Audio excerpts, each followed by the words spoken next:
Hi guys, in front of me is HONOR X60 Pro and let me show you how to clear browsing data.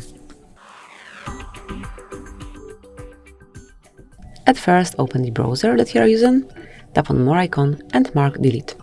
Here you can customize it a bit, but if you will mark more options, you will be able to perform a full cleanup. So now just mark everything that you want to remove or unmark something that you want to stay with. Then customize time range and choose delete data. Okay, let me do it one more time. But basically, it looks like this, and then you go back in main screen. But let me try one more time. Yep. So once it is deleted, you will be redirected to your home screen. But this is it.